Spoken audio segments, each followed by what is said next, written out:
Hello everyone. Tonight we begin with a dark chapter in history, the Great Plague of London in 1665. You might imagine a city bustling with ships and new discoveries, but for ordinary people, life held no room for adventure, only the struggle to survive the night. Truthfully, you might not even make it through the day. So before we begin, please take a moment to like and subscribe. Of course, only if you genuinely enjoy my content. Tell me in the comments where you're from and what time it is locally. Seeing viewers join us from around the world is always fascinating. Now dim the lights, maybe turn on a fan, let its soft hum become your background noise, and let's embark on tonight's journey together. The harsh winter of 1660 for blanketed London, not with a pure white blanket of snow, but a grey, damp, cold shroud. It clung to the wooden frames of crowded houses, dripped from sagging eaves, turning unpaved streets into shallow seas of muddy misery. The cold felt like a living thing, seeping through cracks in walls, settling deep within Londoners' bones, in the rural parish of Street. Giles. This chill seemed particularly cruel. Street. Giles was not the heart of London, quite the opposite. It lay in the heart of Sussex, beyond the ancient Roman walls, a sprawling, uncontrolled suburb. Narrow alleys and dim courtyards intertwined like a maze. Houses leaned against each other for support, blocking what little sunlight could pierce the overcast sky. The population density was suffocating. Entire families, sometimes even multiple households, were rammed into single-room dwellings, warming themselves by each other's bodies against bone-chilling dampness. Privacy was as elusive as gold. The very air felt thick and heavy, a tangled blend of sea coal smoke, sour cheap beer, the sweat of unwashed bodies, and the ever-minus present stench of decay. Sanitary facilities as we know them simply does not exist here. The streets serve as open sewers. In the so-cold gutters running through the heart of the city, human and animal waste, kitchen scraps, and the corpses of unfortunate dogs converge into a primal, filthy broth that surges downward. Septic tanks frequently overflow, contaminating the soil and even seeping into the water people drink. This place has become a paradise for rats and a breeding ground for disease. Deaths in Street. Giles surprised no one. Death was a constant neighbor. Typhus, dysentery, plague, tuberculosis. These plagues rotated with depressing regularity.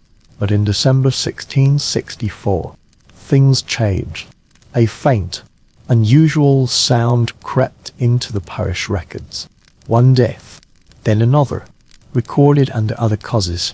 Of course, London's death registration bureaucracy had its peculiarities. Cause of death was determined by coroners. These were typically elderly, impoverished parish women, paid a few pennies. They examined the body and declared the cause. They had no medical training. Diagnoses relied on folklore, superstition, and information provided by grieving relatives. Relatives who desperately avoided a specific word. That word was plague. A plague gnosis meant catastrophe, meant house lockdown, livelihood severed, social ostracism, and more likely, the annihilation of the entire family. Thus when Richard Andrews passed away in early December, and his wife Rebecca Andrews followed shortly after, no one dare utter that dreaded word. Perhaps it was typhus, or a disease. Any excuse would do. Yet to the discerning observer, the symptoms were unmistakable high fever, delirium, and most deadly, the excruciatingly painful swellings in the groin or armpits, boils, the plague's hallmark. Throughout the cold winter, the plague flickered like a candle in the wind. Street. Giles, Giles, Giles, and the neighboring parish of Street. Clement Danes saw several more deaths. In the weeks that followed, the epidemic abruptly ceased, as if the harsh winter had strangled it. Life resumed its dirty, noisy course. Londoners, ever optimistic in adversity, collectively breathed a sigh of relief. Perhaps it was a false alarm, the lingering echo of an old disease that failed to spread. But the pathogen, Yersinia pestis, did not vanish. It merely waited, hibernating within its hosts, awaiting warmth, awaiting spring.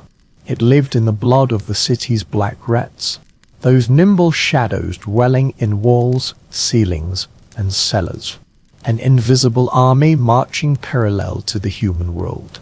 And upon these dark, minus-furred rodents, the true harbingers of doom were silently advancing. Fleas, hanging over those sporadic winter cases, was a question. Only months later, amid panic and urgency, would it be asked where did the plague come from. This unwelcome guest was not a native of Britain. Like so many things in London, whether good or evil, it came up the river.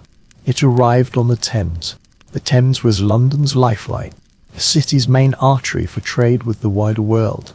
Its muddy waters perpetually crowded with forest of masts, from small barges to towering three-masted merchant ships. Vessels of every kind shuttled back and forth.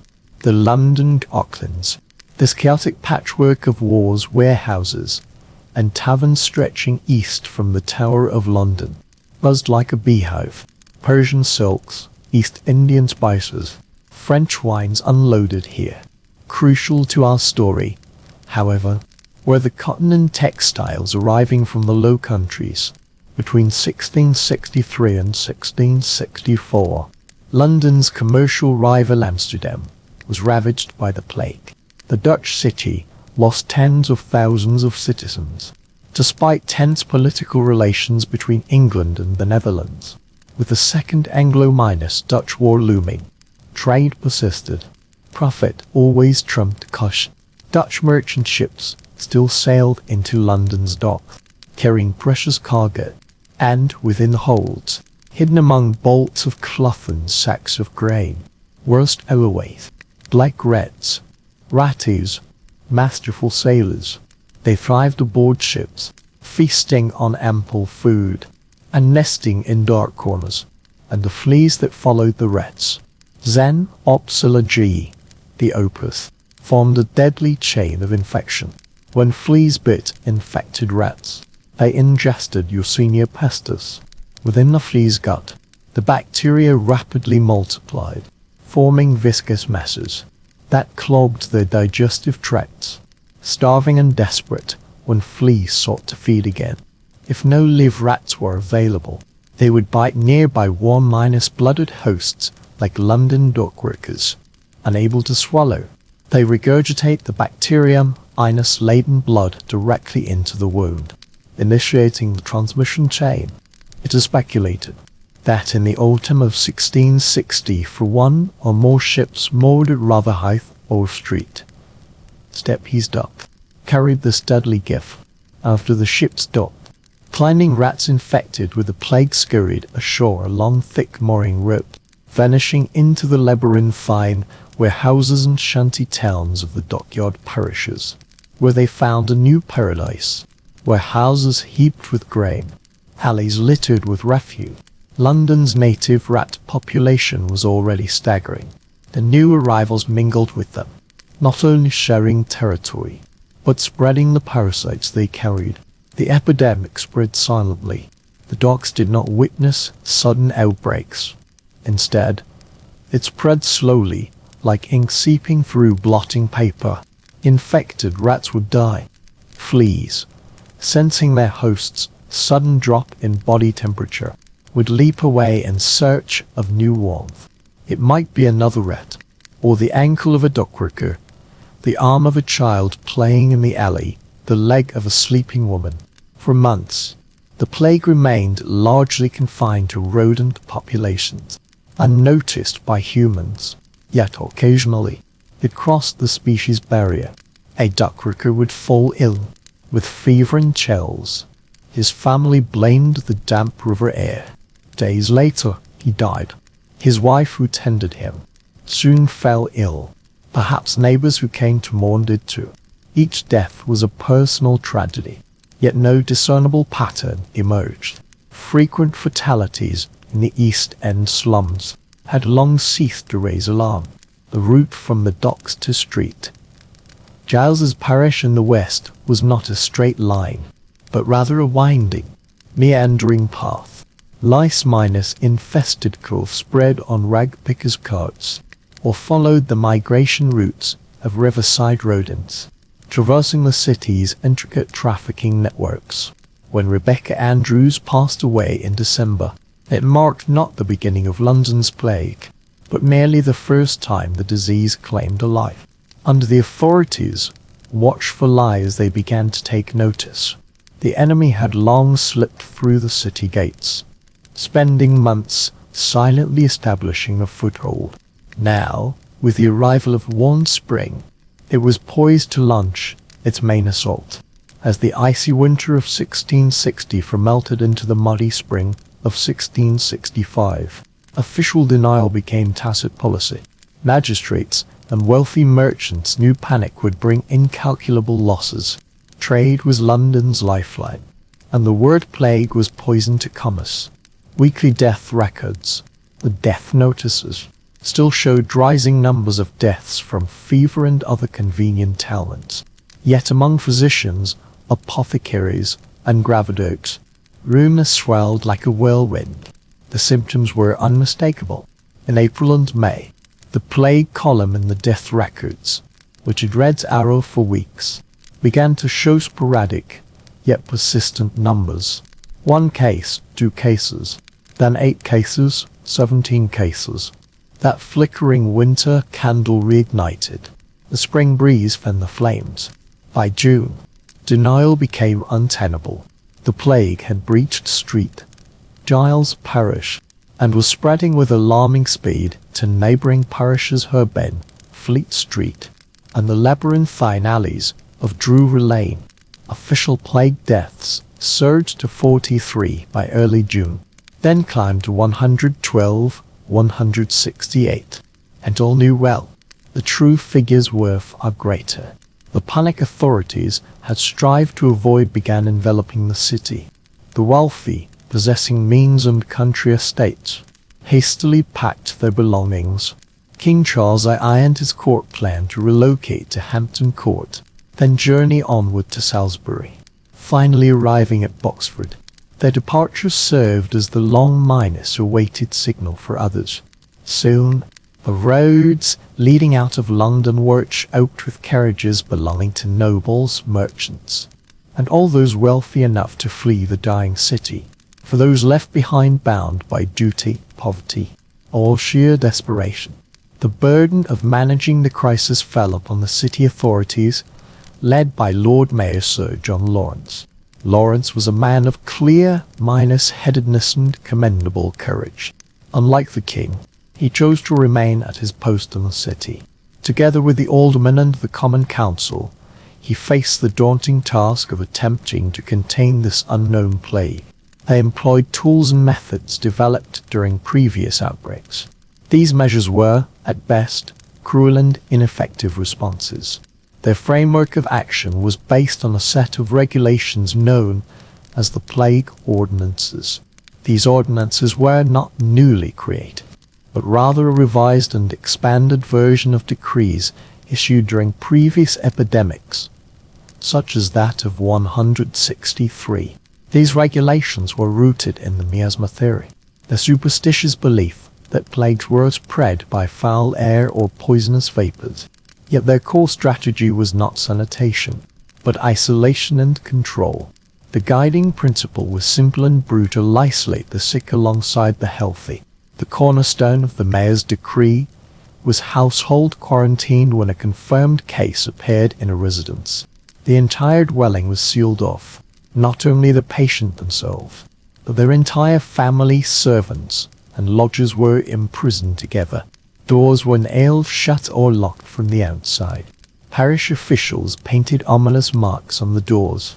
A 1- foot- high red cross, accompanied by words that later became synonymous with the suffering city lord.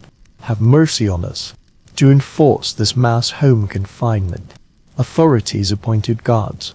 Each sealed household was watched over day and night by sentries.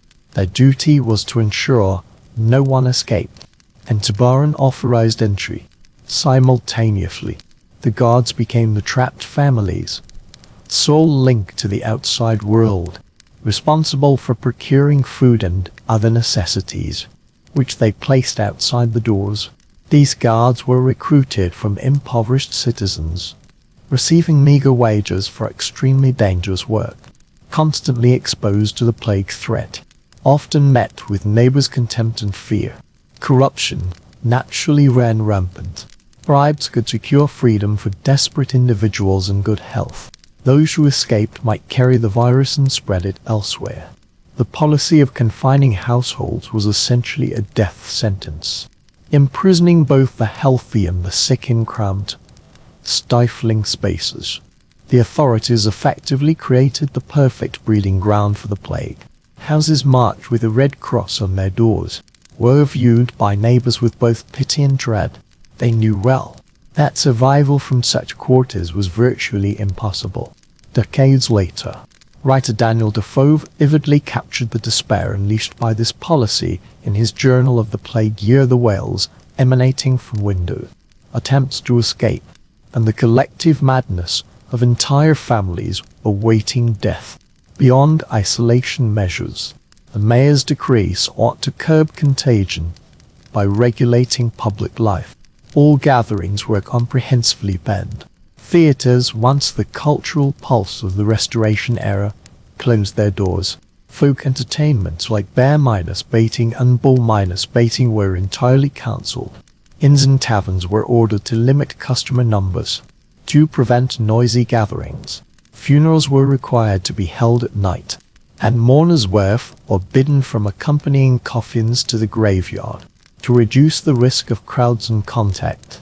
Despite misconceptions about the disease, authorities implemented measures to purify the city. Citizens were ordered to sweep their front yards daily. Giant bonfires were lit at street corners and intersections. Tar and other aromatic substances were burned to purify the air. The most tragic and counter-productive order targeted domestic animals. The mayor identified cats and dogs as carriers of the plague and ordered their mass extermination. Special dog miners catching teams roamed the streets. Kill all cats and dogs on sight.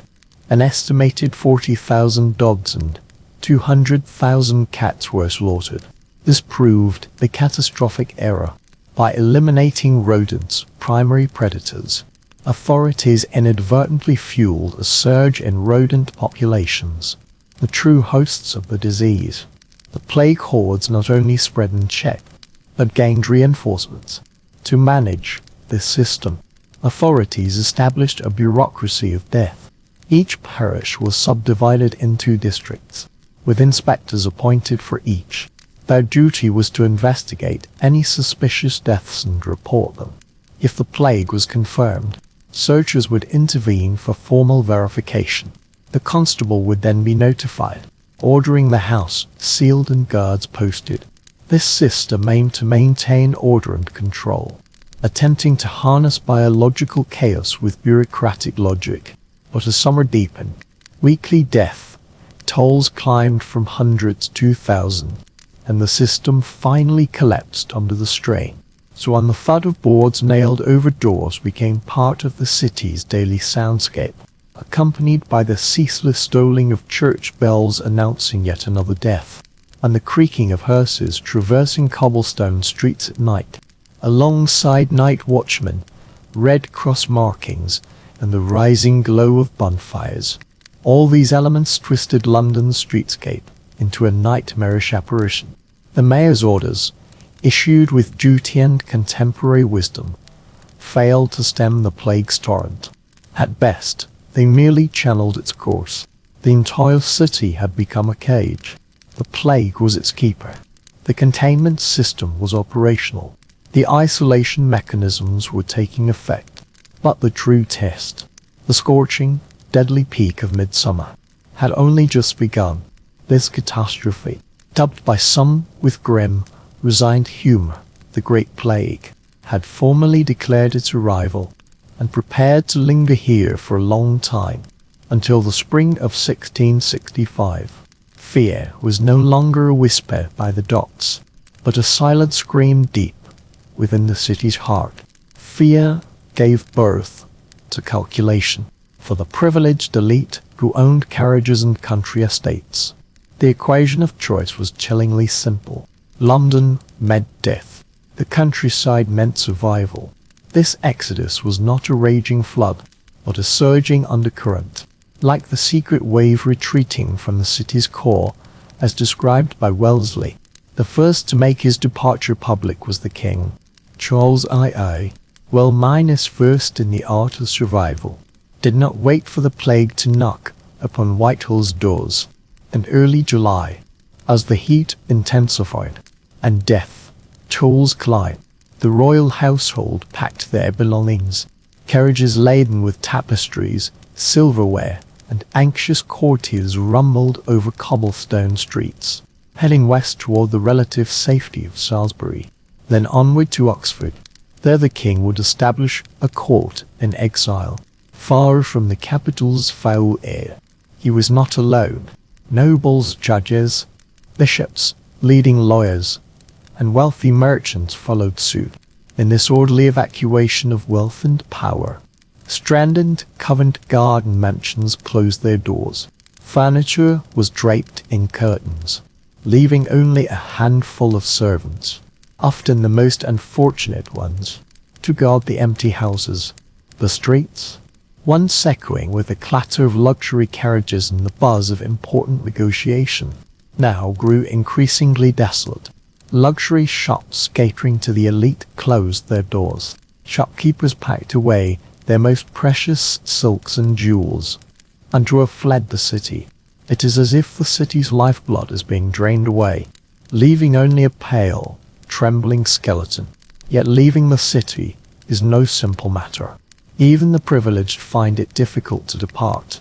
Panic spreads faster than the plague itself. Fearing Londoners carry the seeds of the disease. Surrounding towns and villages erect roadblocks and patrols. Travelers must present health certificates, official documents issued by the mayor, certifying the holder and their household hailed from uninfected parishes. In theory, this constituted a rational health control system. In practice, however, it swiftly revealed how money and power warped the bureaucracy. Certificates were forged. Bribery ran rampant. When ornate carriages bearing familiar coats of arms demanded passage, the gatekeepers often pretended not to see. Yet for the vast majority of London's 400,000 inhabitants, escape remained a distant fantasy. They were artisans, day labourers, servants, street vendors, dock workers, their lives rooted in the city streets and alleys. They possessed neither country estates to retreat to.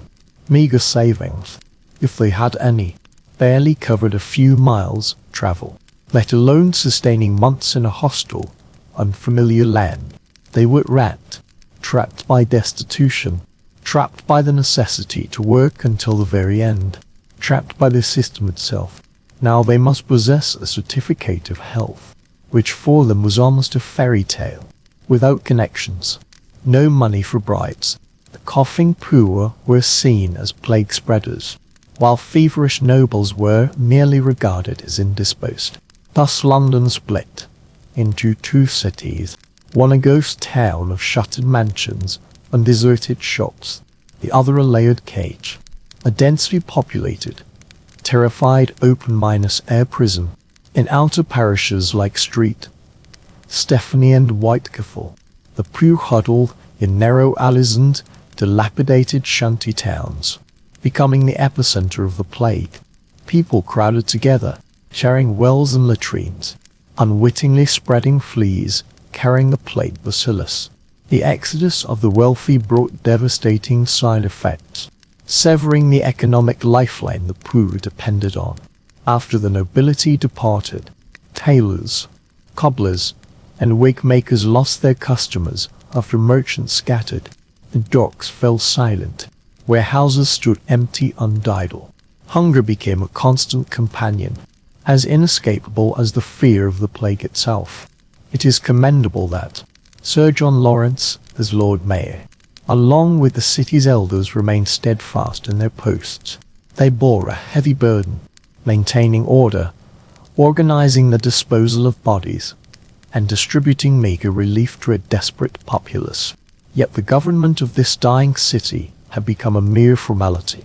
On streets once teeming with life, only those unable to leave remained, the gravely ill who could not move, and those who clung to their posts with stubborn resolve. This great city had become a trap for hundreds of thousands of people. The city gates were sealed shut for those trapped within this seething cauldron of pestilence. Hope was scarcer than clean water. The desperative eventually turned to physicians for aid. Yet 17th century medicine faced bubonic plague like a child wielding a stick against a sea monster. Its theories were almost entirely inherited from the teachings of Galen, the 2nd century Greek physician. Its court Ennet posited the human body governed by for humus blood phlegm, yellow bile, and black blood.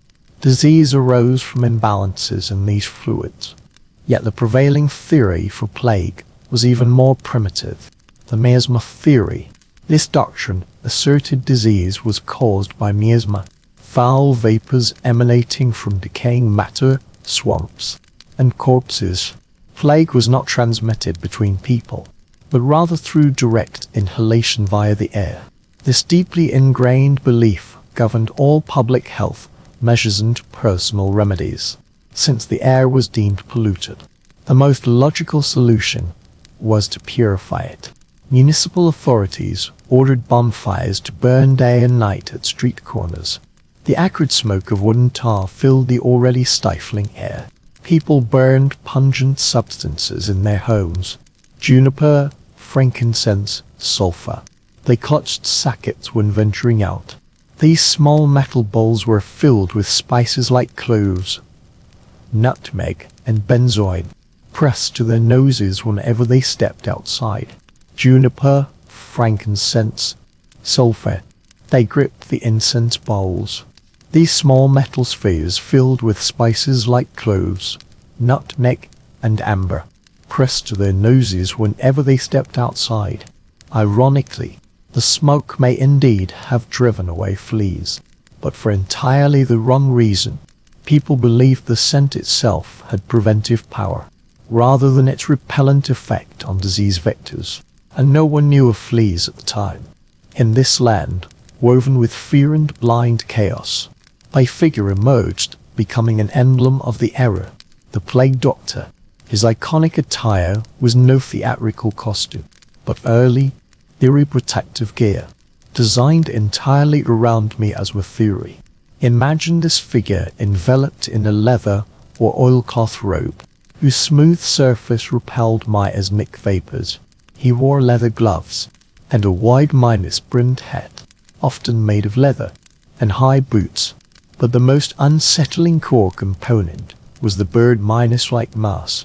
Its beak, half a foot long, held glass lenses. This beak wasn't for intimidation, but served as a primitive respirator. The mask was stuffed with potent aromatic herbs, a blend of mint, cloves, camphor, and frankincense, sometimes soaked in vinegar. Breathing through this protective sac, the physician could filter deadly air. To complete the protective system, he wielded a long wooden staff to examine patients, lift garments, and even take pulses without direct contact. This staff also kept the desperate at bay, yet the reality of these physicians fell far short of their imposing facade. Renowned veterans like Thomas Wharton had long fled with wealthy clients. Those remaining to treat the sick were mostly second-rate physicians, or young doctors establishing their practices, or outright profiteers with no medical training exploiting the disaster. Their work focused more on statistics than cure. Touring parishes, They primarily confirmed diagnoses and tallied official death toll. Even when attempting treatment, their methods were often crude and ineffective. Following ancient Greek humoral theory, the standard treatment was bloodletting, either by incising veins or applying leeches to expel malaise fluids from the body. For painful, swollen abscesses in the groin, neck, or armpits, they would incise lymph nodes to drain pus. Poultices made from pigeon droppings or roasted onions were commonly applied to draw out toxins. These painful procedures, performed under appalling conditions, often further weakened patients' constitutions, triggered new infections, and hastened death. Dr. George Thompson, one of the few physicians who remained undocumented his experiences, performed an act of scientific courage in an era of superstitious terror. He conducted autopsies on plague victims. He nearly lost his life in the process. For ordinary Londoners denied access to even these dubious professionals, markets steamed with desperate remedies and quacks. Newspapers and wall posters advertised miracle potions and amulets, doctored plague water, anti-minus plague pills, and various antidotes proliferated. These concoctions often contained harmless ingredients like herbs and spices, but some formulas concealed deadly secrets. Trace amounts of mercury and arsenic were typical.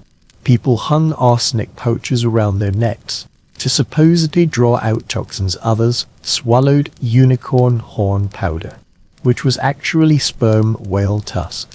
The most bizarre remedy involved pressing the plucked rear end of a live chicken against the patient's body until the bird died. People firmly believed birds could suck away illness. Tobacco, as an emerging commodity, was revered as a potent preventative. Even young children were encouraged to smoke.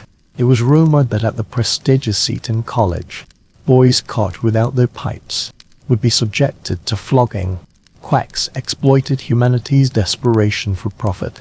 Standing on street corners, they peddled colored potions, claiming eternal life could be bought for a few shillings. They exploited the superstition that the plague was divine punishment, peddling amulets engraved with prayers or mystical symbols. The populace had no alternative but to buy potions where charms smoked tobacco. All these futile actions were merely attempts to ward off an invisible enemy they could not comprehend. Medicine in 1665 was not science, but a concoction of conjecture, tradition, and superstition. Facing the plague's relentless onslaught, the protection it offered was but crude charms whispered in darkness, and the darkness only deepened. Grand exorcism ceremonies failed. Potions proved useless. Smoke from bonfires filled the air, yet could not stem the tide of death. But what was it like, as streets grew ever emptier, when fear and smoke-laden air choked the breath, when watching the city and the world crumble before your eyes? To answer these questions, we need not turn to medical texts or mayoral proclamations, only gaze upon the private, meticulous writings of a man named Samuel Pepys. Pepys was neither monarch nor physician, yet his legacy to history far surpasses such title. As a clerk for the Navy Board, this mid-level bureaucrat and tireless observer carried an insatiable curiosity, though his role was managing date-end logistics. In the private pages of his diary, he recorded his life's trajectory and witnessed the turbulent era in secret shorthand. This journal was never meant for publication, written solely for himself. Precisely because of this, it remains so candid, vivid, and radiant with human warmth. Through his lens, we witness how the plague seeped into the city's collective consciousness. In late April 1665, he noted the first reports of the plague in Drury Lane with almost casual indifference by May. His words had grown somber as he described its rampage through the city. By June 7th, the crisis had become a palpable terror. He wrote today, I reluctantly witnessed 2 or 3 houses in Drury Lane marked with red crosses, and the words "May God have mercy" written boldly upon their doors. This was the official sign of contagion. These words remained chilling across the centuries. The brutal reality of forced isolation. Entire households sealed within their own homes to die had manifested on the very streets he traversed daily. Pepys was a practical man. His foremost concern was the safety of his family. By early July, he made the difficult decision to send his wife Elizabeth, his mother, and their servants to Woolwich outside the city, where facilities of the Board of the Navy were located. He retained only a few servants at his residence in West End Lane, near the Tower of London. His work was vital, and could not be abandoned. The Royal Navy was at war with Holland. Ships urgently needed supplies. Even as the world crumbled, sailors' wages must be paid. Administrative affairs had to continue. His diary thus became a record of a double life. On one hand, the daily grind of naval affairs, dwindling committee meetings, negotiations with contractors. On the other hand, the arduous journey through a city of death. The entries from the peak of the epidemic in August and September are particularly harrowing. He described the eerie silence enveloping London. On August 16th, he wrote, "Good heavens, how desolate and bleak the streets appear. Not 20 souls in sight beneath this warm sun." He was astonished to discover grass sprouting on Whitehall's lawns. The only sound breaking the silence was the ceaseless tolling of church bells, each chime heralding a new death at nightfall.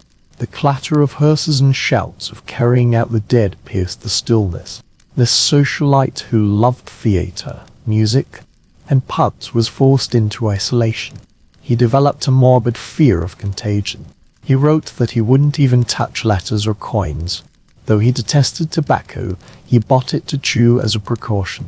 "This gave me a false impression of tobacco," he mused, weighing his aversion against his fear. Yet he didn't completely shut himself away. Duty compelled him to traverse the city. His observations were both keen and heartbreaking. One day he witnessed a destitute boatman rowing alone, weeping for his entire family lost. On another occasion, en route to a gathering, he encountered a street man, wrapped in a blanket, cradling his infant corpse. Unable to afford a coffin or pallbearers, he was carrying the child to the plague pit. These chance glimpses of personal tragedy gave flesh and blood to the cold numbers on death records. Pepys also chronicled the small, enduring aspects of life. Even in the depths of the plague's ravages, he remained preoccupied with finances, career advancement, book collections, and dealings with wine merchants. He would still pause to admire a fine skirt, or savor a delicious meal. It is precisely this coexistence of daily life with surrounding terror grants the diary its profound power. It reminds us that even amidst the most devastating calamity, life persists with all its trivialities and anxieties. Until its final breath, Pepys stands as an extraordinary guide, precisely because of his imperfections. At times, he displayed courage, standing firm at his desk in an empty office. At others, he was paralyzed by fear. At the sight of sickness, he flees home in panic, always acutely aware of his own insignificance. Early September, he senses his own mortality is near, and drafts his will to arrange his affairs. He writes one can never be too prepared for death, but in the end, he survives. Autumn grew colder. Death tolls began to decline. October, Pepys cautiously noted the plague was rapidly receding. The tide of flight gradually reversed. As winter approached, the city breathed again. The tolling of death bells grew faint. The gravidox wails faded into memory. Through Samuel Pepys's eyes, we witness not merely the chronicle of the plague, but feel its pulse, that creeping dread, the peak of despair, and the slow, wavering tide of relief. His diary serves as a private window, reflecting London's years confronting near-minus annihilation, both a testament to human resilience and a meticulous historical record by a tireless chronicler. July rendered to a suffocating heatwave. The city began to choke. The air, already thick with coal smoke and summer heat, now took on a new substance, a weight almost tangible, not merely laden with moisture, but wrapped in a silent, omnipresent dread. The springtime flight had become a summer sprint, yet for hundreds of thousands left behind, trapped by poverty, duty, or sheer fate, the world shrank to parish boundaries, then to streets, until only cross-minus marked houses remained. This was the beginning of the Great Plague, the peak of its rampage, the descent into statistical hell. This hell would materialize weekly in the cold, meticulous data released by the parish clerks. They were called the death bills. This warning system, born a century ago, had become the city's weekly pulse of suffering. Each week, clerks from London and its 130 surrounding parishes compiled lists. Those known searchers were mostly elderly women who either believed themselves immune or were too desperate to refuse the work. They went door to door verifying causes of death. These diagnoses were often mere guesses, based solely on the presence of dreaded swollen lymph nodes. Ultimately, these records flow into the central registry. Every Thursday, citizens could purchase a single -page printout of the previous week's death toll for just a penny.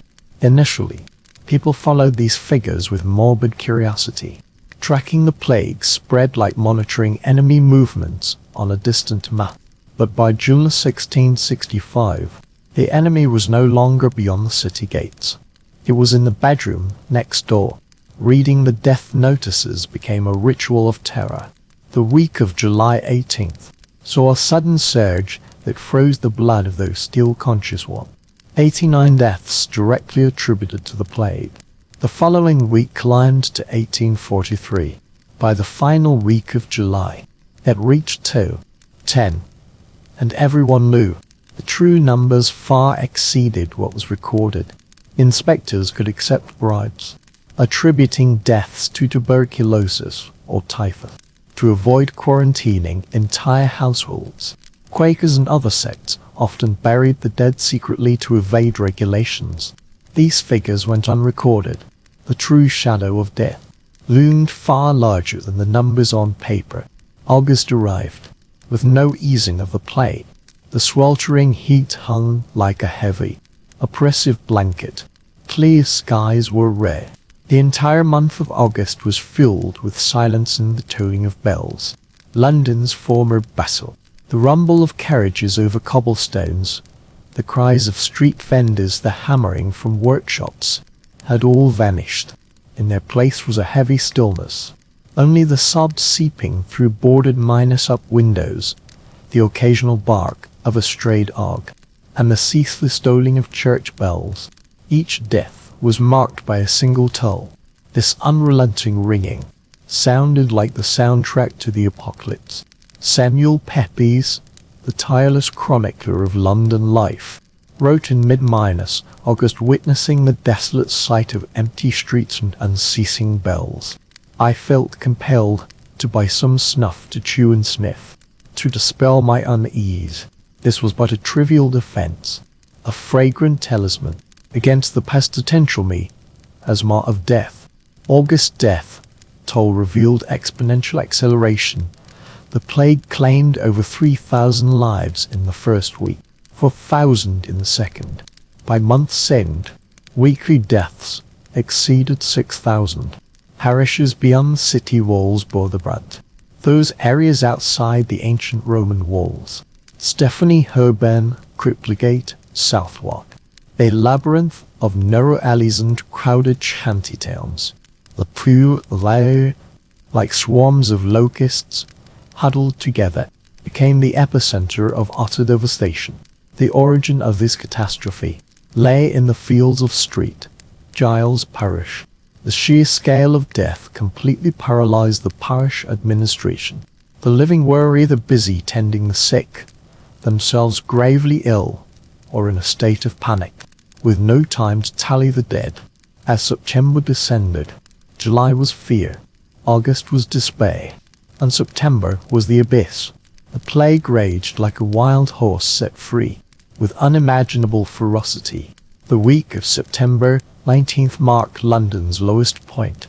Thursday's death register recorded 7,165 confirmed plague deaths.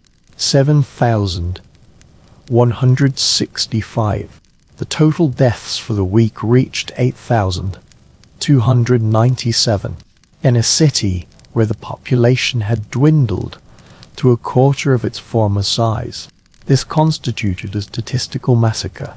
The reality behind the numbers was almost unimaginable. Over 1,000 people perished daily. Every minute and a half, a Londoner died. As one of the few authorities still holding their post, Sir John Lawrence, the mayor, issued increasingly desperate orders to maintain a semblance of order in a city descending into chaos and plague. Public gatherings were banned. Streets were ordered swept. But this was like trying to extinguish a forest fire with a bucket of water. The plague had its own momentum, its own terrifying logic. On the deserted streets, grass began sprouting through the cracks in the cobblestones. Houses marked with red crosses and the words "Lord, have mercy on us" had become the norm rather than the exception. Pest observed, only physicians, priests, and men engaged in death-related work still traversed the alleys. The entire city had become one vast hospice. Every household must now provide its own nurse and undertaker. The scale of death has surpassed the city's limits, not only emotionally, but materially as well. 7,000 bodies each week. Such staggering numbers become abstract concepts, mere statistics on yellowing pages. Yet behind each figure lies a real person, a life extinguished after suffering high fevers and agony. And every deceased becomes a logistical challenge. This problem must be solved in darkness, driven by a cold efficiency born of despair. The ritual of desperation begins with a knock on the door. The searchers, as mentioned earlier, are the first link in this chain. These women, mostly impoverished widows, step into homes visited by death, holding long staffs to maintain distance, a handkerchief soaked in vinegar or wormwood dangling before their noses. Their duty is to confirm the cause of death, a swift check for fatal signs or swollen lymph nodes. A few questions to the grieving family. The diagnosis is complete.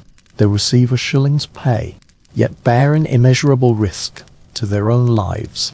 They then notified the parish clerk to add the deceased's name to the mortality register. While the body remained in the home, the mayor's order reinforced the law. Bodies of plague victims could not be removed from dwellings during daylight. People believed the sun released toxic vapors from corpses, spreading them through the air. Thus families were forced to remain with the deceased, sometimes for more than a day, awaiting the sound most dreaded by Londoners. It always came at dusk. First came the shrill, ungray screech of wheels in the distance, then the heavy clatter of horses' hooves. Finally, the call itself, a monotonous, emotional's voice echoing through the silent lanes. Carry out your dead. This was the barker of the corpse collectors, the pallbearers, like scavengers. Most were destitute or criminals, who traded their pawns for this work. They travelled in groups, often numbing their fear of the stench and horror with drink. Their arrival signaled the end. Doors opened, bodies wrapped in thin sheets, or the clothes they died in were roughly tossed into the open cart. Sometimes the family performed this task themselves. Other times, the bereaved were too frail, and could only signal from the window for the undertakers to enter and complete the task themselves. That hearse resembled a nightmare apparition, a simple farm cart drawn by a single horse, plodding along the parish route. Inside, bodies of men, women, and children were piled high, pale limbs tangled in a heap. The driver often sits silently, his face concealed. Whip in hand, he had become the charioteer of the dead. He transported not souls, but the shells left behind. As midsummer deepened, death surged. A single cart could no longer bear the burden. The great parish now deploys multiple wagons, racing through the night, striving to clear the dead from the city before dawn. The final destination of this dreadful cargo is the deepest insult to the customs and rites of the age.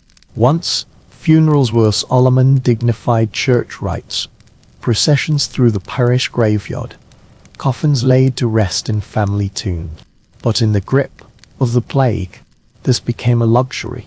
Within weeks, cemeteries overflowed. Holy ground held no more. Coffin would run out. Gravedotes were insufficient. Funeral rites were impossible. The solution was brutal and pragmatic. Mass graves, later known as plague pits.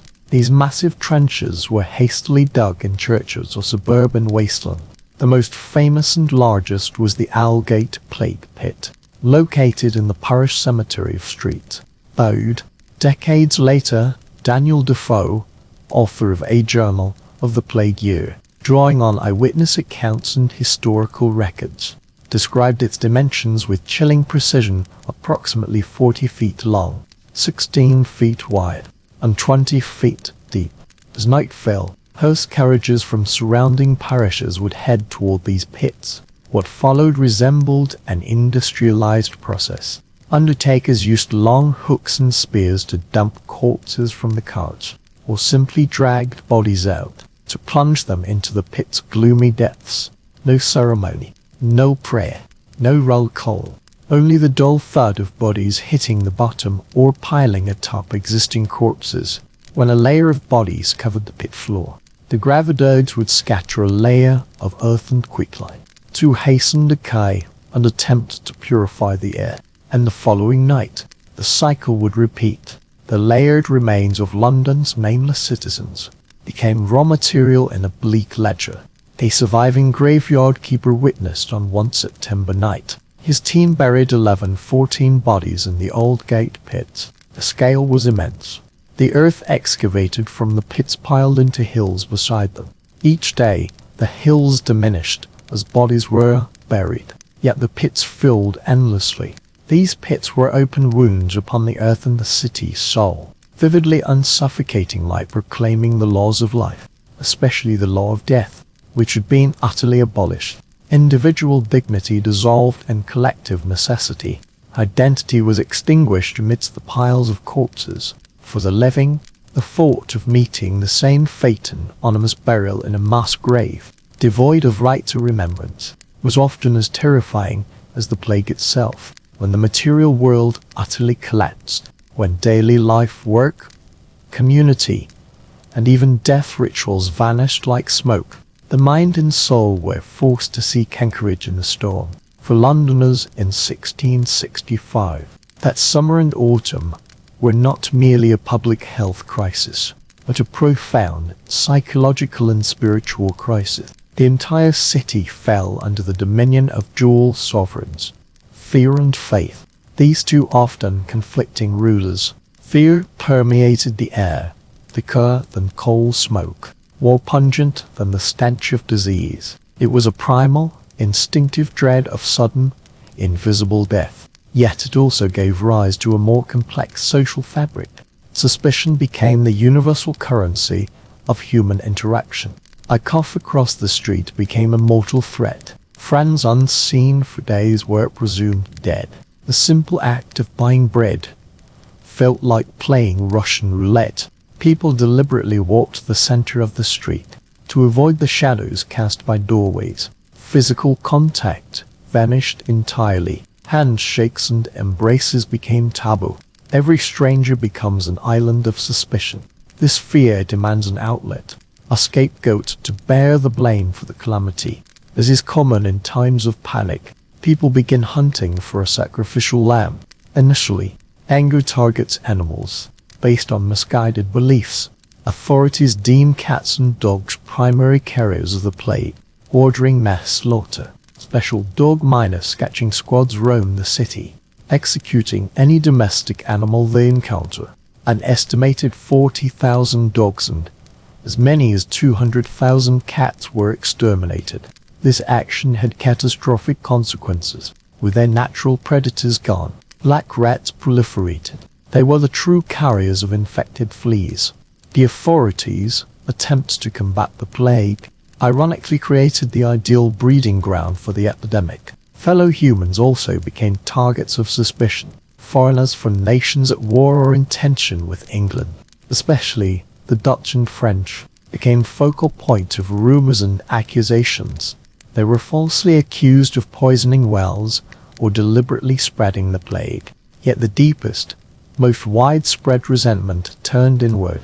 In 17th century understanding, the plague was not merely a disease, but divine judgment, the wrathful God's punishment for the city's sins. London was deemed a modern Sodom, a den teeming with vice, greed, and religious strife, now receiving its just retribution.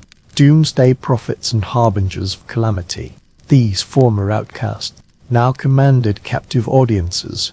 They roamed the streets, with fanatical gleams in their eyes, shouting warnings of hellfire, calling for the city's repentance. Figures like Solomon Eagle were said to walk naked through the city, with burning braziers on their heads, wailing woe, woe, have become part of the city's terrifying landscape. Faced with this overwhelming sense of divine punishment, another intense reaction is to desperately cling to faith.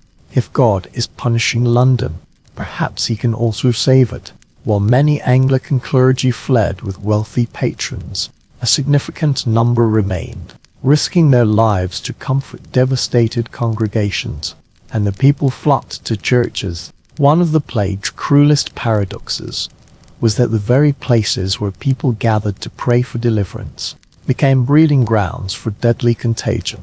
Consider the scene at St. Giles's Cripplegate Church. In the dim, crowded sanctuary, hundreds of worshippers pressed against pews, sweating through the midsummer heat as they listened to sermons on divine wrath and mercy, the air thick with incense, sweat, and fear. Among them lurked the first victims of the plague, their coughs scattering pathogens through the air, or fleas carrying the virus leaping from garments to neighboring seats. People sought salvation, yet unwittingly caught the plague. The faith that drew them to the church became the very vessel of their self-minus destruction. Yet they still came in endless streams, amidst forced isolation. Their craving for solace, ritual, and community belonging was too intense. The sermons of that time mirrored this desperation, proclaiming the imminent end of days, urging people to examine their consciences and prepare for impending death. For many, the only hope lay not in escaping the plague in this world, but in ensuring the soul's salvation in the next. This religious fervor also opened doors for heretical or non-minus conformist preachers. These groups, once suppressed and persecuted after the Restoration, found numerous Anglican pulpits vacant. These courageous souls stepped forward. Baptists, Quakers, and Presbyterians saw the plague as confirmation of their warning, proof that their critiques of the corrupt established church were justified. They began preaching openly in the streets or abandoned churches to the poor who felt abandoned by both the state and the official church. They became heroes. Presbyterian preachers like Thomas Vincent gained fame for their impassioned sermons. They refused to evacuate the city, moving among the sick and dying, offering prayers and solace. Thus the entire city plunged into a terrible schism. One household clung to superstition, hanging amulets on their doors, wary even of their neighbors' shadows next door. Another knelt in prayer all day, entrusting their souls to God, while the hearse shuttled between them, carrying the dead from both households, without distinction. Fear and faith danced an eerie waltz across the deserted cobblestone streets. both striving to impose order and narrative upon this irrational chaos. Fear spawned rules of avoidance and blame, but the plague bacillus knows neither theology nor fanaticism. It spreads unchecked, indifferent to prayers, accusations, or the ceaseless tolling of bells. This steady pulse marks the rhythm of London's longest, darkest summer. The plague's peak is a fiery trial that consumes not only bodies, but souls. Survivors entered a transformed world, a wasteland woven of silence and memory. The ghostly shadows of thousands of souls walked beside them, as the August sun hung like molten copper over London's rooftops, turning churches into steaming ribbons. Life for those trapped within the city became a precise, repetitive ritual, a ballet of survival unfolds within the confined spaces of a few rooms. The staggering numbers and official decrees of the plague's grand narrative fade before the more urgent realities of personal existence. How to secure tomorrow's bread without inviting death's presence.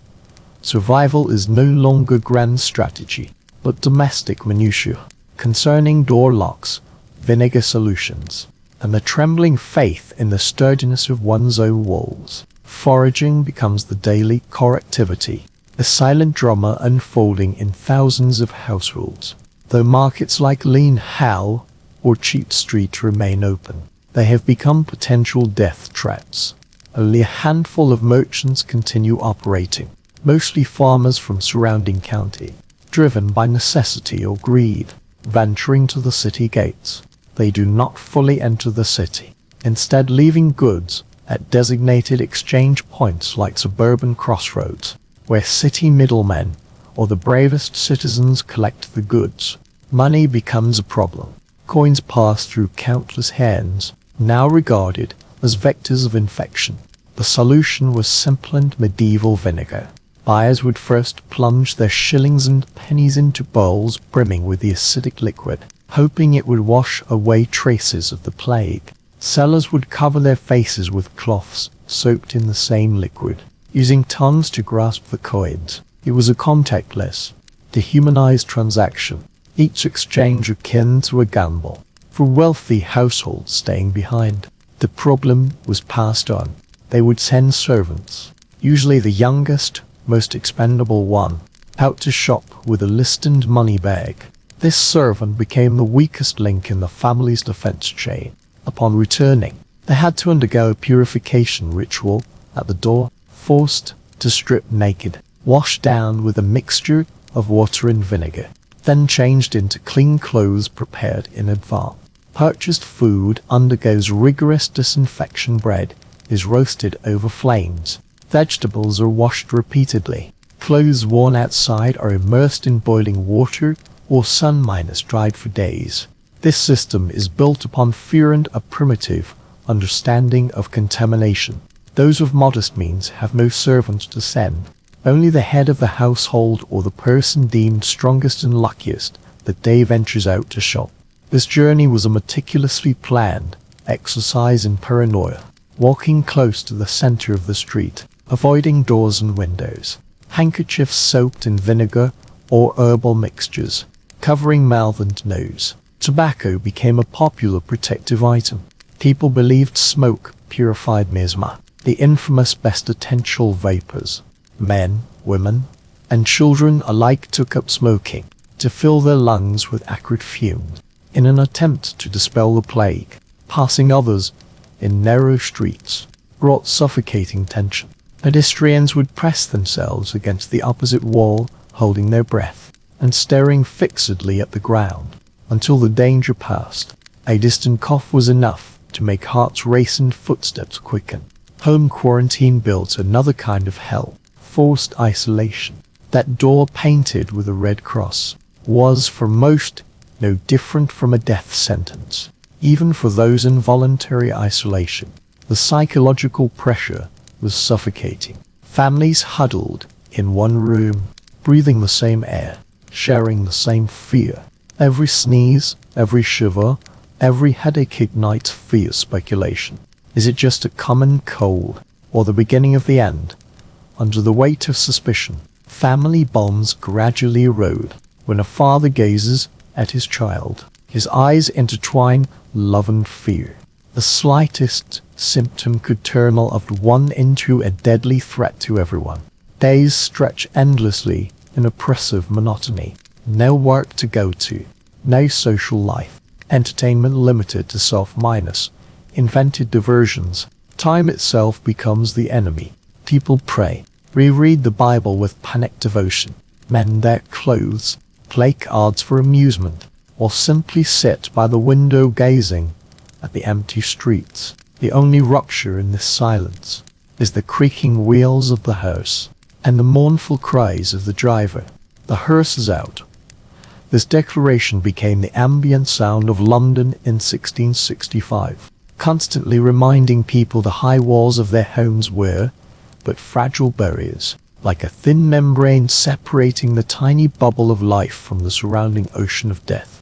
People began to gauge the plague spread by the frequency of the hearse's passages. At first, once a day, at the peak of the epidemic, it seemed never to leave. Lockdown imposed a dual torment of boredom and dread. The greatest threat came not only from outside, but could erupt at any moment from within one's own circle of friends or even one's own body. Across this wasteland of fear and isolation, London's social fabric began to unravel. It exposed humanity's darkest corners, yet unexpectedly revealed glimmers of order and resilience. When the king, the court, and most wealthy magistrates, lawyers, and clergy fled to the countryside, a vacuum formed. London became a besieged city. The besiegers were not external enemies, but an invisible foe. In this siege, the conventional rules of civilized behavior became dispensable. Anarchy flourished in the cracks of the dying city. Crime grew increasingly desperate and rampant. Looting became a plague. Houses marked with a red cross, where residents were dead or dying, became prime targets. Thieves, either immune from having escaped the plague, or driven to reckless desperation, often broke in late at night. They looted all valuable silverware, jewels, fine garments, even furniture. No one could stop them. The few remaining officers were stretched thin, enforcing quarantine orders or overseeing plague pits. Grave robbing gradually became a profession. Officials tasked with verifying and recording plague deaths, known as corpse seekers, gained infamy for emptying the pockets of corpses before officially declaring them dead. But the most notorious figures in this underworld were the plague nurses. In theory, they were caregivers hired by the parish to tend to patients in isolation houses. In reality, many were outright plunderers. Most were impoverished women, widows, or destitute souls. When confined within afflicted households, their power became absolute. Some deliberately neglected patients, letting disease ravage until all perished before looting the home. Others took more direct measures. Rumors claimed they smothered patients with pillows, or administered death minus accelerating potions. Years later, Daniel Defoe documented these chilling tales. They became hired reapers, plundering their last possessions while corpses were still warm, inviting caregivers into homes, only to turn them into executions on theirs. The ultimate betrayal. Quacks and charlatans also ran rampant. They peddled so-minus called universal antidotes and miraculous elixirs at exorbitant prices. These concoctions were nothing more than herbs, wine, sometimes mixed with even more bizarre and repulsive ingredients. Utterly useless substances. Desperate people, clutching at any shred of hope, were willing to buy. These swindlers moved from parish to parish, always staying one step ahead of both the plague and the wrath of deceived customers. Amidst the nationwide panic, they amassed modest fortunes. Yet in this morally bankrupt age of chaos, order did not vanish entirely. It persisted, stubborn and somber, sustained solely by the efforts of those who chose to remain. Sir John Lawrence, Lord Mayor of London, and his municipal council, served as the anchor preventing the city from descending into utter chaos. This iron-minded leader held his ground in Guildhall, coordinating the city's response with heroic administrative efficiency. A veritable miracle given the circumstance. Their task was monumental, maintaining minimal food supplies, organizing the burial of the dead, enforcing quarantine orders, while also finding ways to pay those carrying out these gruesome duties. Tax revenues plummeted. Lawrence and his team tapped into personal assets and solicited donations from fleeing noble merchants. With these funds, they sustained a lean administrative system, paying the wages of corpse guarders, sentinels guarding infected households, and gravelergs laboring day and night at plague pits. These frontline workers were the unsung heroes of the plague. Most were destitute drunkards, who, for a few shillings daily and the promise of food and drink, took on the foulest jobs no one else would touch. The populace both feared and despised them, regarding them as harbingers of death. Yet their work was indispensable. Without these laborers, corpses would pile up in the streets, and the entire city would eventually drown in the dead. The system was far from perfect. Corruption is rampant. Guards take bribes to let people escape quarantine zones. Gravelergs often work in drunkenness to progress, yet the system limps along. Meanwhile, extraordinary acts of civic virtue unfold. Neighbors leave food outside the doors of households quarantined behind closed doors. Doctors like the renowned Nathaniel Hodges remain to treat the sick, knowing each visit might be their last. Clergy still preach in nearly empty churches, visiting the dying to administer last rites. Though these acts cannot halt the plague, they sustain humanity's light in the darkest hour. They reveal even as social bonds snap. Some threads remain unbreakable. London in the height of summer, 1665, was not merely a breeding ground for profiteers and thieves, but also a bastion held by stubborn bureaucrats, desperate laborers, and upright citizens. Facing apocalyptic calamity, they chose to continue fulfilling their duty. The order they upheld may have been neither elegant nor just, but it was order nonetheless, a fragile barrier against total anarchy. Thus the city hung precariously between law and chaos, barely surviving the sweltering heat. September marked the peak of terror. Weekly death reports reached their zenith. Plague fatalities surpassed 7,000 in a single week. The stench of death grew so thick it became the very scent of the air. Plague pits like the old gate were overflowing to the brim. The entire city seemed on the verge of collapse. This creaking, overloaded machine of survival was about to break. Yet a turning point arrived, not through miracles or new medicines, but through something simpler and more ordinary. The weather. From late September to early October, the air took on an unusual sharpness. Nights grew longer and colder. The stifling heat of midsummer gradually loosened its heavy grip. Cool breezes swept through deserted streets. For the first time in months, people felt a chill unrelated to the plague's fever. Winter was coming. The plague narrative, previously written by tolling bells and the cries of the plague-minus bearers, now began to shift.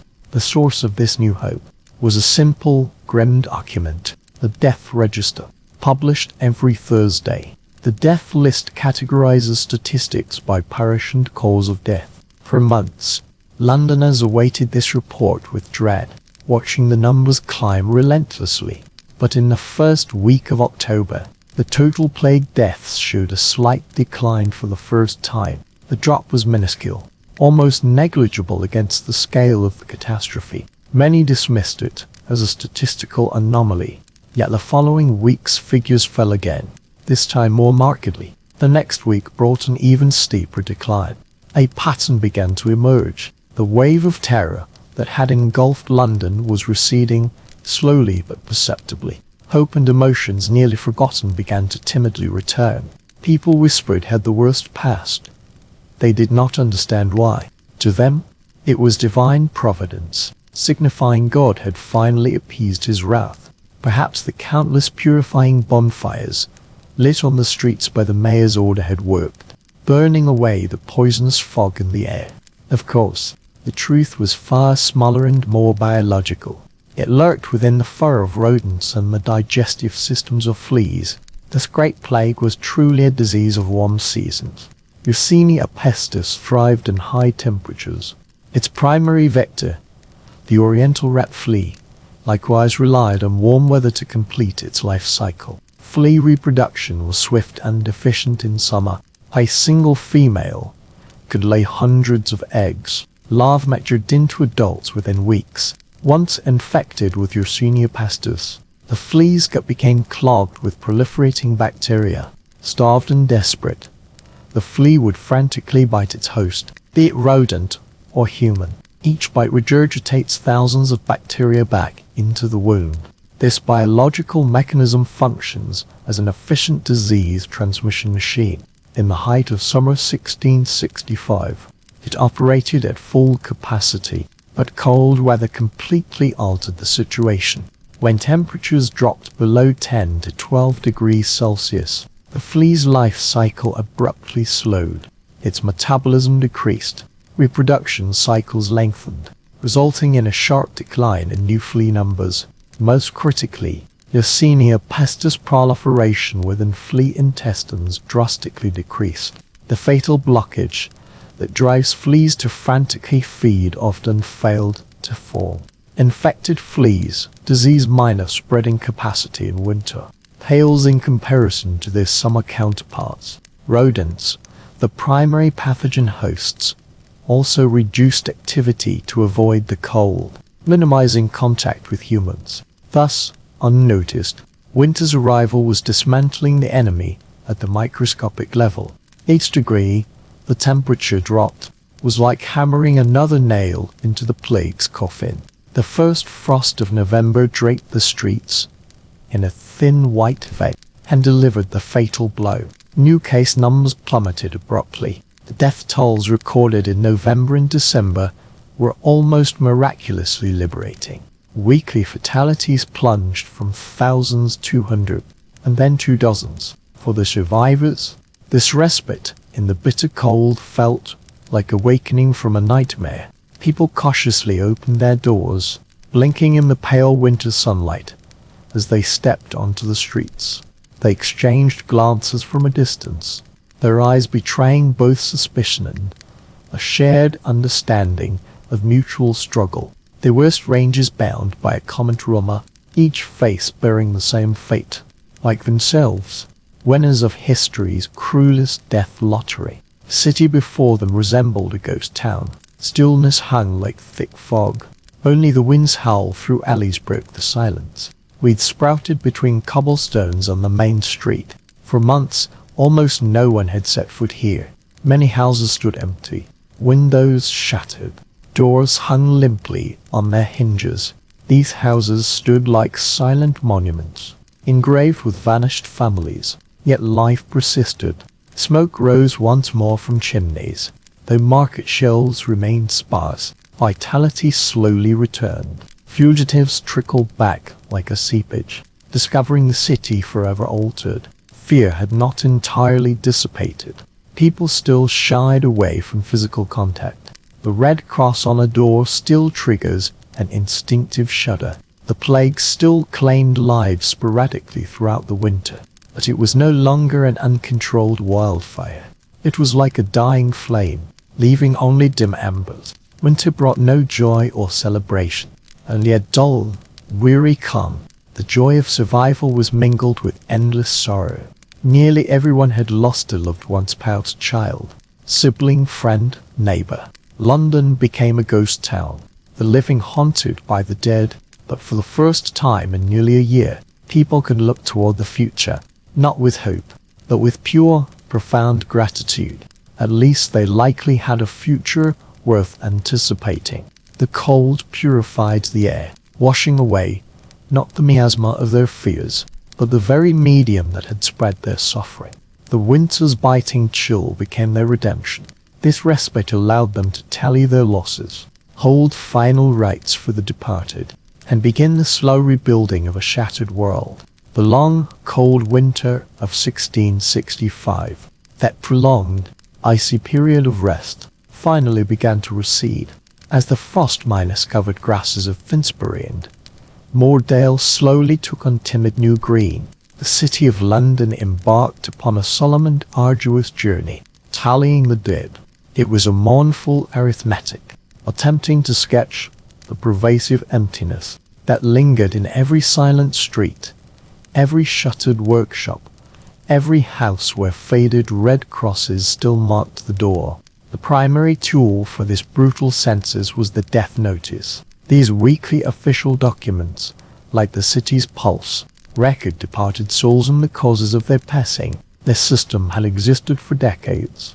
Administered by the Guild of Parish Clerks, this guild, theoretically ensuring systematic life minus death records, in practice demonstrated astonishingly optimistic inefficiency. The process began on the streets, initiated by a group known as corpse finders. They were mostly elderly women, often poor and illiterate parishioners, entrusted with a task no one else would undertake. Whenever a death is reported, they visit the deceased's home to examine bodies, often severely decomposed, and determine the cause of death. These diagnoses rely on folklore, superficial observations, and persuasion from grieving families. For each body examined, they receive a meager payment. This serves as their motivation to continue working in harsh conditions. However, if the diagnosis is plague, the house is immediately sealed off, and all residents were forced into quarantine for 40 days. This powerful disincentive also existed for families already grieving the loss of a loved one. It was akin to adding insult to injury, meaning economic collapse and suffocating isolation. Thus, a small coin, a desperate plea, a drop of wine, often sufficed to have the cause of death recorded as a less troublesome illness. Contemporary records bear witness to this diagnostic creativity. People died from putrefacive fever, consumption, dropsy, or the conveniently vague cessation. Some entries poetically describe intestinal cramps, the category encompassing all childhood ailments, and my personal favorite, death by fright, presumably referring to death triggered by sheer terror. At the peak of the plague, such evasive tactics proliferated. Parish clerks tasked with compiling inspectors' reports often became silent accomplices to this pious deception. The result was systematic underreporting. When the Association of Parish Clerks released its final plague-year report, the official death toll stood at 68,596, a staggering figure indeed, yet pale in comparison to the devastation felt on the deserted streets. Modern demographers and keen observers of the time, such as statistical pioneer John Grant, knew this number represented merely the tip of the iceberg. Years before the plague's onslaught, Grant had already written exposing the inaccuracy of death record. He noted that mortality data for certain diseases could be inflated or suppressed depending on prevailing social attitudes or levels of panic. In 1665, fear dominated everything. Official statistics initially covered only baptized Anglican, excluding thousands of Catholics, Quakers and Apatists, Baptists, and the small but significant Jewish community. They buried the dead in private graves beyond the parish clerk's site. These casualties never appeared in the city's ledgers. Worse still, at the epidemic's peak in midsummer, the entire statistical system collapsed. When weekly deaths surpassed 7,000, the bureaucracy utterly failed. Bodies were dumped into public plague pits, with no records kept. Entire households perished in sealed homes, only to be discovered weeks later. These deaths were never individually tallied. Then there were the souls who fled London only to succumb to the disease in surrounding towns and villages. Their fatalities were recorded in local statistics, rather than added to London's totals. By cross-referencing data analyzing dentist burial records, and applying statistical models to peak mortality rates from other causes, historians arrived at even more horrifying figures. The most conservative estimates indicate the actual death toll exceeded 100,000. In a city with a pre-minus plague population of roughly 460, 100,000 lives. This meant that in less than a year, nearly a quarter of London's residents perished. This was no ordinary plague, but a local extinction event, a brutal demographic purge that left a wound in the population requiring generations to heal. The silence that enveloped London in the autumn of 1665 was not merely the fading of clamour, but the palpable echo of 100,000 souls vanished. The death toll had been tallied, yet the true cost was only beginning to unfold. This battered city regained its breath in the early months of 1666, as the bitter cold of winter wrought a miracle, nearly halting the spread of the plague. As spring arrived, the displaced began returning. King Charles II and his court returned to Whitehall in February, declaring the darkest hour had passed. Trade gradually resumed. Carriages once more clattered over cobblestone streets. A fragile, faintly fearful sense of daily life settled over the street. The plague had not entirely vanished. Cases still surfaced sporadically throughout the summer, but it was no longer the apocalyptic beast devouring the entire city. London had survived. It had faced the darkness. Though scarred and battered, it had ultimately seen the light of day again. People thought the ordeal was over. They were gravely mistaken. The city was about to face a second catastrophe. Not plague, but fire. The summer of 1666 was long, scorching, and dry. London's centuries-minus old timber-minus framed buildings had dried to the flammability of kindling. Sunday, September 2nd, just past midnight, in the small bakery of Thomas Ferry Ner, the king's baker, on pudding laid, forgotten embers in the oven suddenly reignited. Like most medieval London structures, this house was a powder keg ready to explode. Wooden frames filled with wattle and daub, coated with tar to repel water. Stored flour and firewood swiftly became fuel for the inferno. Within minutes, the bakery was engulfed in flames, fanned by a fierce east wind. The fire leapt from the bakery to the hayloft in the courtyard of the Star Inn. The disaster spiraled out of control. The Great Fire of London was no accident. It was an inevitable catastrophe born of the city's structure.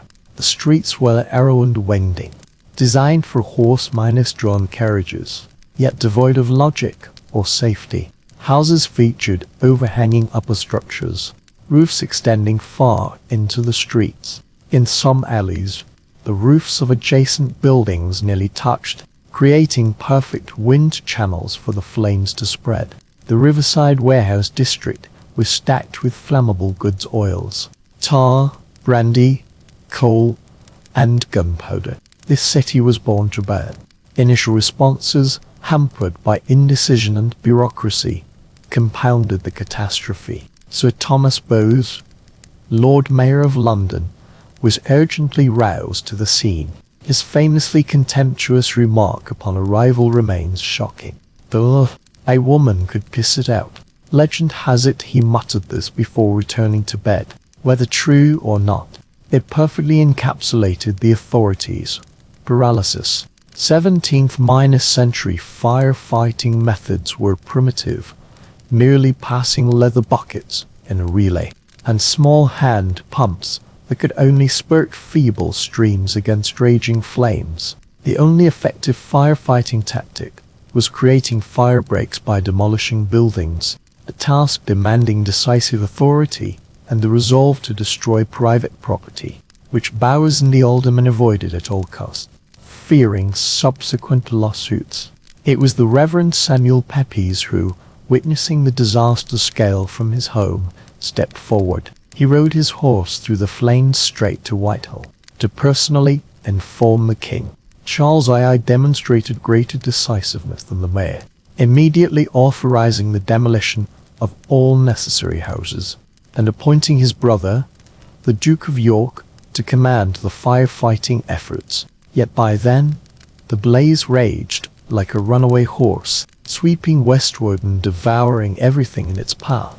Amid deafening roars, with splintered beams collapsed, and the shrieks of panicked crowds mingled with the dull thud of crumbling structures in a cacophonous symphony. The heat was scorching. Lead sheets from the cathedral's roof melted into silver streams, rushing down the street.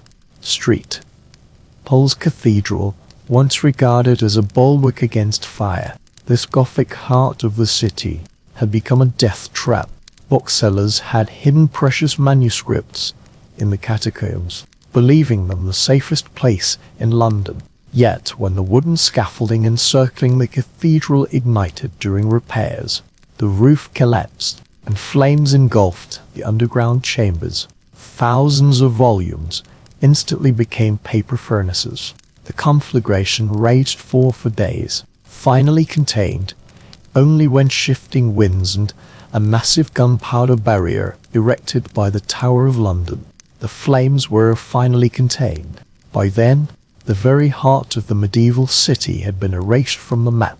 Over 13,200 houses, 87 parish churches, the Royal Exchange, Guildhall S, and the majestic street. Paul's Cathedral lay in smoking ruins, almost simultaneously. A powerful and enduring legend emerged. This fire was a divine opportunity, a sacred purification ritual that eradicated the plague from London. This narrative, rich in symmetry and poetic justice, proved irresistibly compelling. Like all great myths, it cloaked a core truth in grand error. The fire did indeed destroy the city's poorest, most crowded, and filthiest district, precisely the areas hardest hit by the plague. The flames consumed lice-minus infested wooden huts, and eradicated countless rats lurking in cellars and sewers.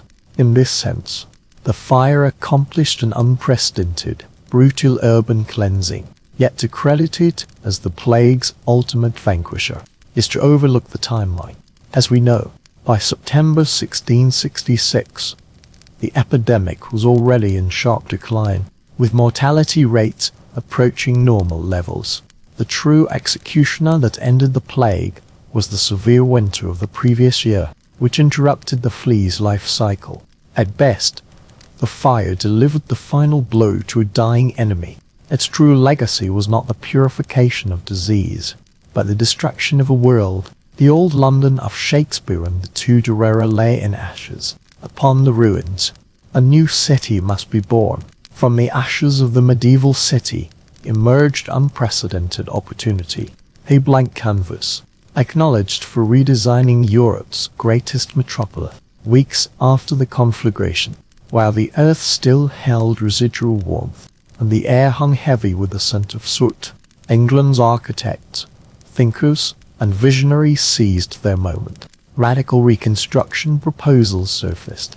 Most renowned among these was the vision of Christopher Wren, astronomy professor at Oxford University. This brilliant scholar possessed extraordinary architectural talent. His blueprint for London was a masterpiece of Baroque logic. Grand squares radiating wide avenues, churches positioned as visual focal points, creating a majestic panorama, drawing inspiration from Paris and Rome, to forge a London of orderly grandeur and rational beauty, aimed at regulating traffic and promoting health. Scholar, diocese, and close friend of Pepys, John Evelyn, proposed a similar plan, as did scientist Robert Hooke. Together they envisioned a geometrically structured, fireproof, and disaster-resistant city of rebirth. These plans were magnificent and imbued with reason, yet destined for utter failure.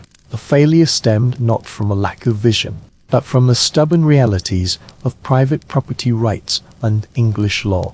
To impose a grid of straight streets upon the labyrinthine alleys of the old city would have required massive state-mandated land expropriation. Every merchant, every homeowner would have watched helplessly as their small plots were swallowed by grand new boulevards. The legal system and political mindset of 17th-century England simply would not permit such an act. Property rights were deeply entrenched. Charles II, emerging from civil war and exile, possessed neither the political capital nor the will to wage legal battles against thousands of subjects. Moreover, rapid reconstruction was an overriding economic necessity.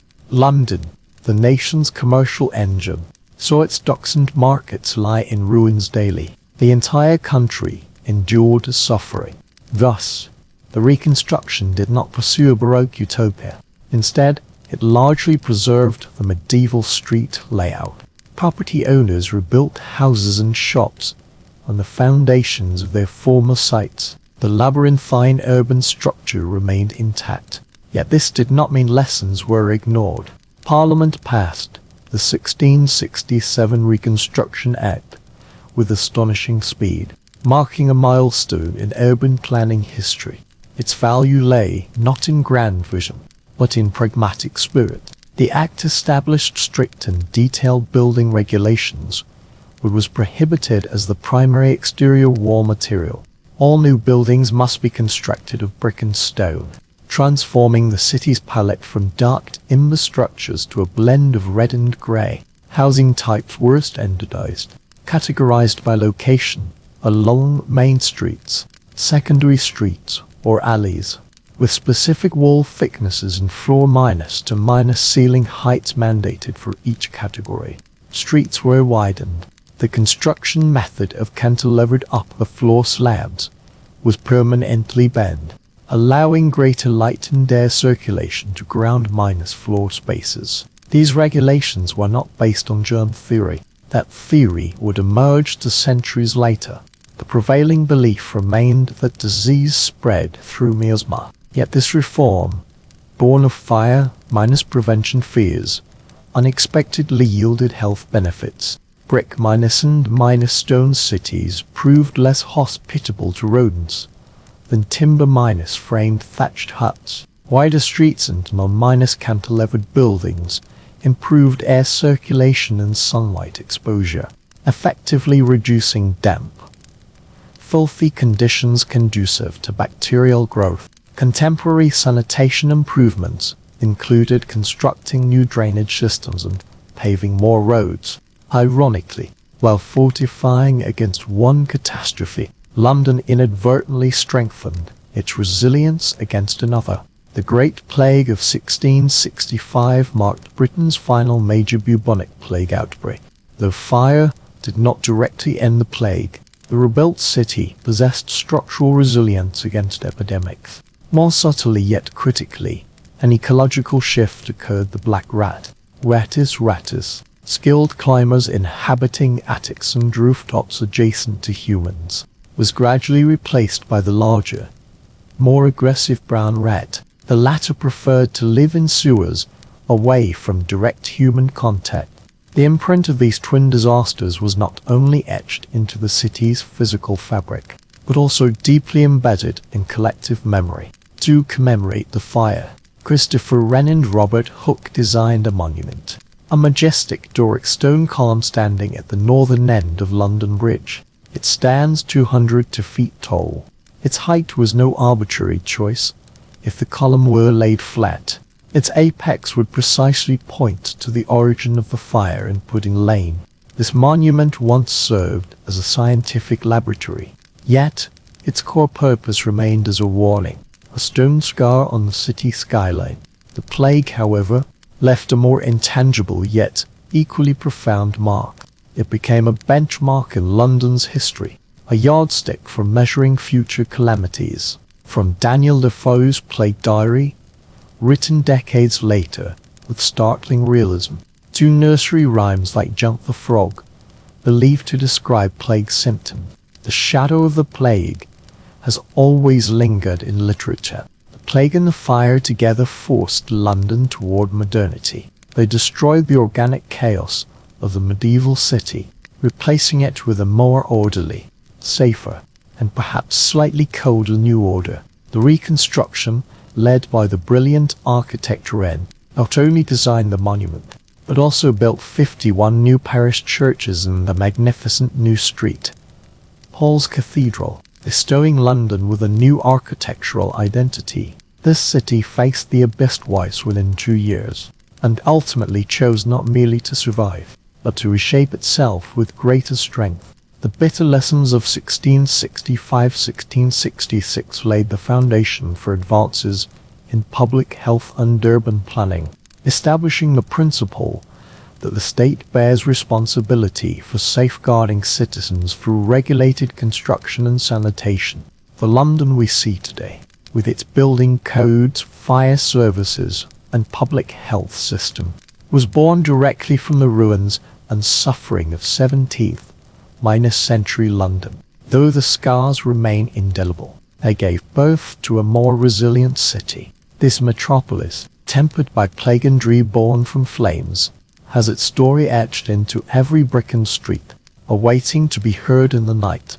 As the ancient city's narrative fades, you too may now let your thoughts settle. Tonight, there is no need to recount the past, only rest.